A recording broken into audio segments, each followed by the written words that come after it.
Hi guys, and welcome to yet another Fully Ops video cast. We have been blessed by the chaps at Fantasy Flight once again with some spoilers from, thank you Daniel-san, the Between the Shadows Deluxe expansion coming out for the Star Wars LCG. And we have a Jedi pod to spoil for you today. And I'm not alone. I'm joined by Anton, Spike, and Johnny from Frozen in Carbonite podcast fame. Hi gents. Anton, how are you? I'm okay. You are looking good. Hello everyone. Looking good. Spike, you still got your headset on from the flying lesson, I see? Yeah, very good. Nice to be on here. Thank you very much. And Johnny, good to see your face. I think Johnny's a new face for Fully Ops viewers. I do apologise to everyone. It's a beautiful face. No need to apologise. Let me zoom in on that. For one episode only. Yeah, cut. So without much further ado, let's crack on. Like I say, it's a Jedi objective set from the new Deluxe coming up, and it is Journey Through the Swamp. The objective itself is Jedi. It's a 5-1, and Dagobah traded with the reaction: after this objective is revealed, search your deck for a creature card with printed cost 3 or lower and put it into play if able. Then shuffle your deck. So that's always going to trigger. Even if you drop it as one of your first 3, you can just go through your deck, find a creature card, shove him into play straight away without paying for anything. And if you see him later on in the game as after an objective's destroyed, again, nothing bad there. As it stands, I think there's not that many creature cards out for the light side. Tauntauns and the Dagobah Nudge are the two that jump out at me. But thoughts, gentlemen. Anton, what are your thoughts as the Jedi Master up in the corner there? It's a useful card. It's very similar to the Navy card we saw that allows you to search your deck. So it looks like we're going to see a lot more of these type of objectives coming into the game. But it's very useful. Just hope we got some good creatures to pull from it. Yeah, it's one of the. I think it's a bit of a sleeper. It'll always get better the more creature cards come out. 3 cost as well, 3 or lower. You can get some beefy characters or some beefy units out for 3. So I see Johnny, you're nodding your head vigorously there. You like it quite a lot, do you? Or I do. I'm liking the potential of this objective. Yeah. Any words, Spike, before we move on? No, we just need some creatures, I think, to synergise with it, right? Yeah. It's not a one-of either, just worth noting. So you can have 2 of these in your pod. But moving on, cards 2 and 3 are actually the same unit, and Johnny is going to walk us through these babies. So yeah, cards 2 and 3 are the Jubba Bird, which is a 1 cost, 2 force pip Jedi unit. It's a creature, Dagobah, force sensitive. It can take no enhancements, and it's got 1 health, but its true usage is in its action. Sacrifice this unit to target a character or creature unit and choose a combat icon type. Until the end of that phase, that unit loses all combat icons of that chosen type and cannot gain combat icons. So immediately here we've got basically icon denial. The first use of this I thought of when I read the card was Palpatine and his 4 talent icons. If Palpatine's defending and then you're going to go, I'm going to sacrifice my bird. Right. Yep. Then Palpatine loses all his tactics. Your opponent's just going to be shaking his head a lot, and then cursing the Jubba Bird. So yeah. What noise does the Jubba Bird make, Johnny? Looking at it, it's kind of a little bit like a Velociraptor, so I kind of almost think of it as a little dinosaur scream. And that would go. How would that go? I'm not going to blowing out everyone's speakers. But it's definitely force chokeable, right? It definitely looks like force choke fodder to me. Yeah, 1 health. 1 health force choke. But that means they are using a force choke to get rid of something that potentially you may or may not use, and that force choke's not going to be going towards one of your key characters. True. Or you can protect it with protectors if you really think it's going to be that valuable. Shift the damage onto a protector. Protect character. Good point. Actually, yeah, protect character. Yeah. So, and yeah, so if they think it's worth force choking, which obviously would trigger Vader at something else, and if you've got 2 of them out, they could potentially both die. But at least that's not going towards your Lukes or your Yodas. Question. Now this bad boy is a creature. It's Dagobah. It's a location traded unit. That's weird. and it's force sensitive. Can you give this bad boy a lightsaber? No, because it is No. Character only. Yeah, it's no enhancement. So why can't you give it a lightsaber? You can't give it any enhancements. The text just says no enhancements. Oh. Damn. But the one thing that strikes me for this unit is it's 2 force pips on a unit that you can sacrifice. So early on, commit it to the force. It's pretty good. 2 pips is fine for a 1 cost. And then later in the game, if you need that force card, that commitment card back, sacrifice it and pop it onto a Leia or a Luke. And especially as you can get this out when your objectives flop, you can commit it in your first turn as well, and it's already there. So the dark side's got to think about that you probably will be committing that, and they'll probably have to have an answer for it. Yeah.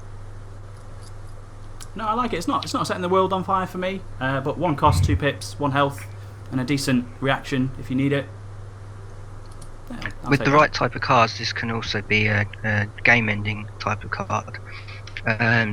Certain objectives, like against all odds, can give these simple little creatures blast damage. And I've seen it in some games online where people come out and they're attacking with tauntauns and destroying objectives. So there are uses for this bird. Yeah, it's definitely stacking up to be a creature-friendly pod, for sure. Spike, anything from you? No, I like it. It's like C-3PO version 2. It's a good card. You commit to the Force. He stays on your board, and as and when you need to sacrifice, you sacrifice. I think you guys nailed it, hit it on the head. I am disappointed you can't give it dual lightsabers though. Until Vader. So that's the sound it makes. Yeah, beautiful. Good work. So Jumper Bird, that's a cards 2 and 3. Moving on, card 4. Anton actually had a few conversations with the guys over at Fantasy Flight about this card, so we'll let Anton take this one away. Right, it's a 1 cost knobbly white spider. Nice card there. It's an enhancement. It's a creature card, Dagobah. Enhance your play area, and it's got an action. Spend 1 resource to turn this enhancement into a unit with 5 damage capacity, and 2 black blast and 1 black tactics until the end of the phase.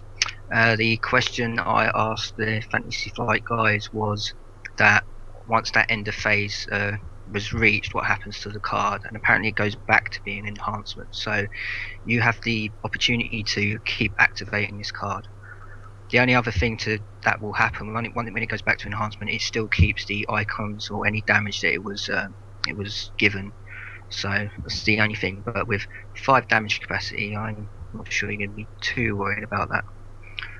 Only other point is that the one, you're not resource locked on activating this card either. So if you got on your Dagobah training grounds or any other type of neutral resource, you can pull this into the game.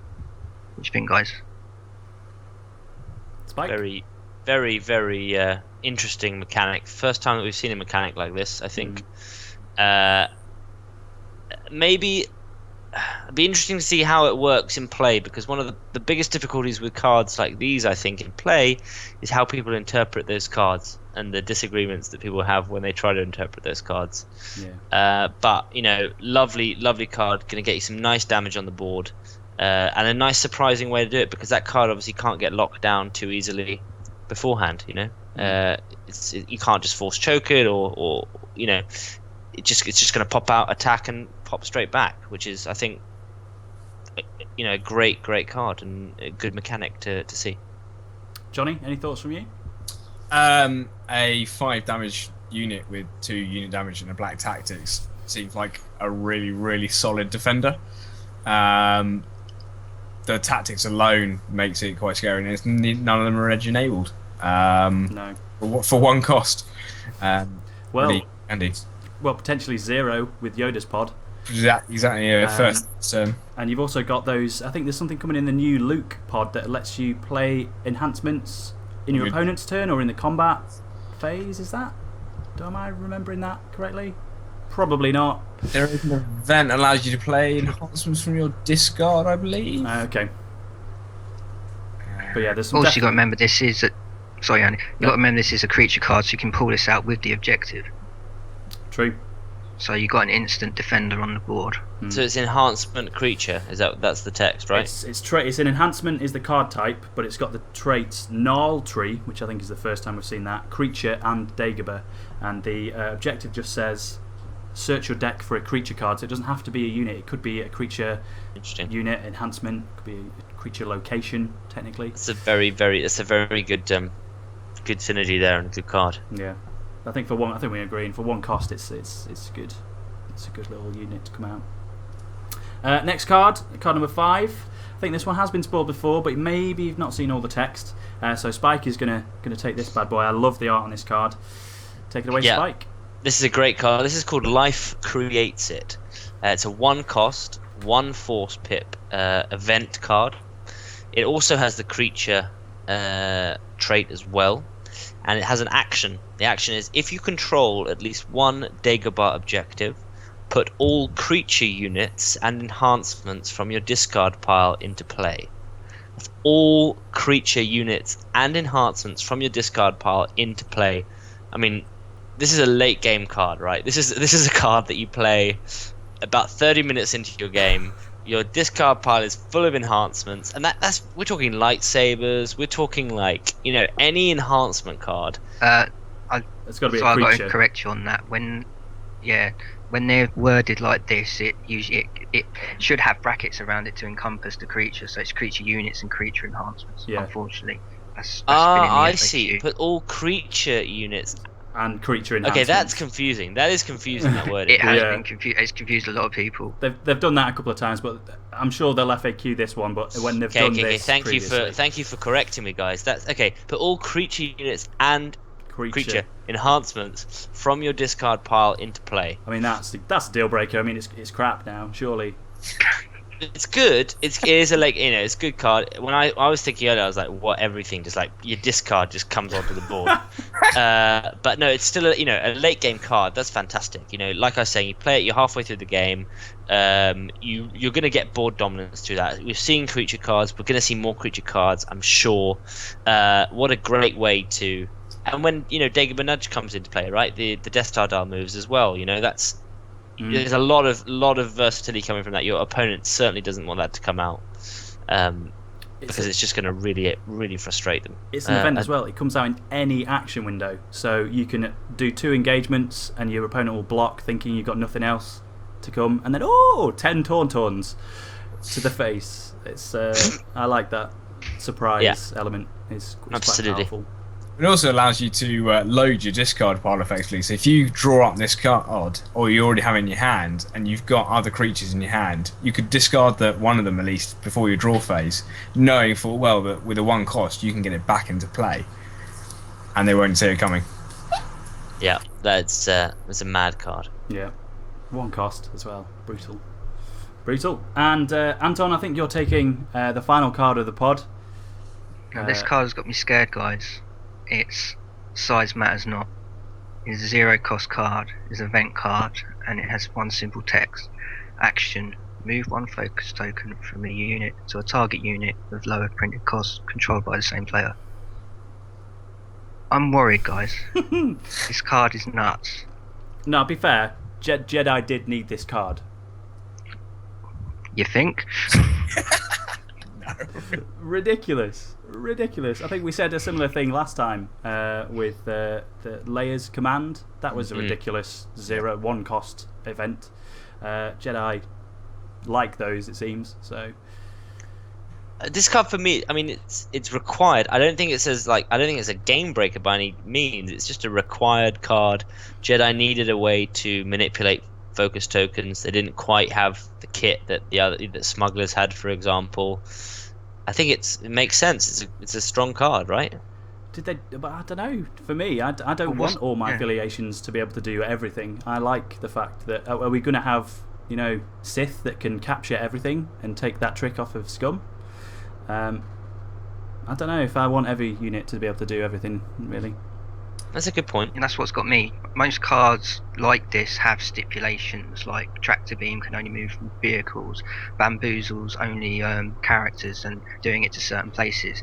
This is so easy to to do. Even if you've got a Dagobah nudge, that's all, you're always going to have someone to move it.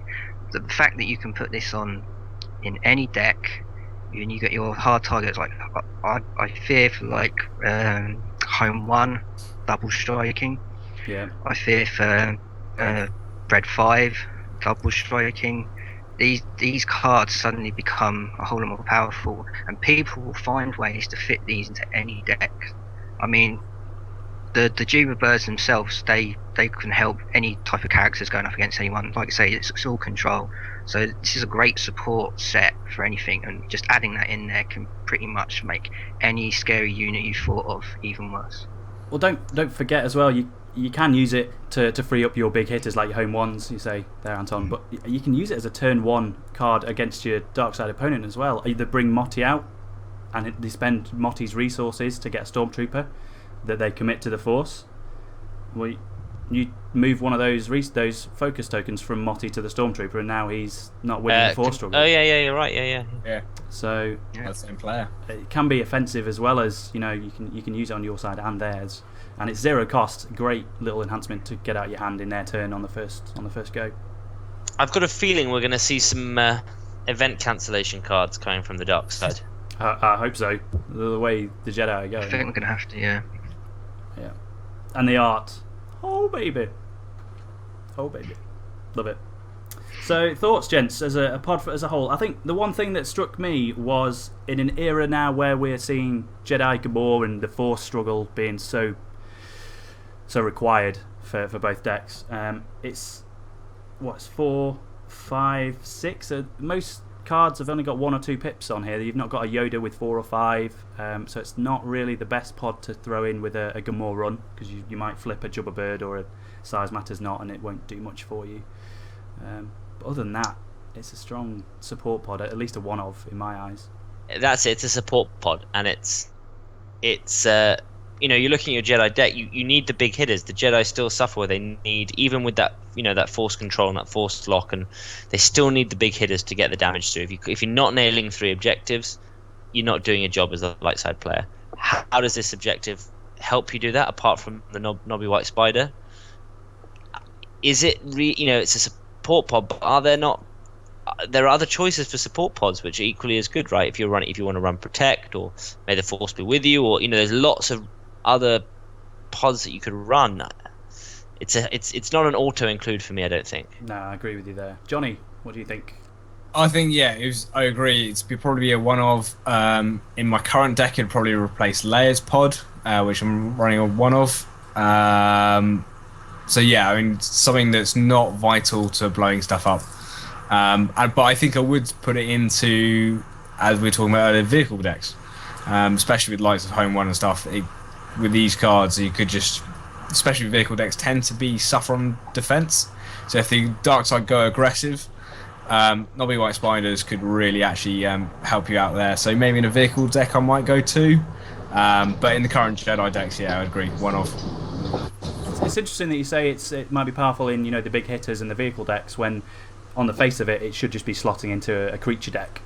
It's good that it's got more versatility than just that one keyword.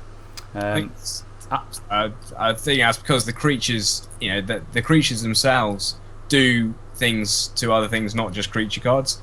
Whereas the objective helps you get them onto the board, but they actually affect the wider game. Yeah, for sure. Anton, thoughts as a whole?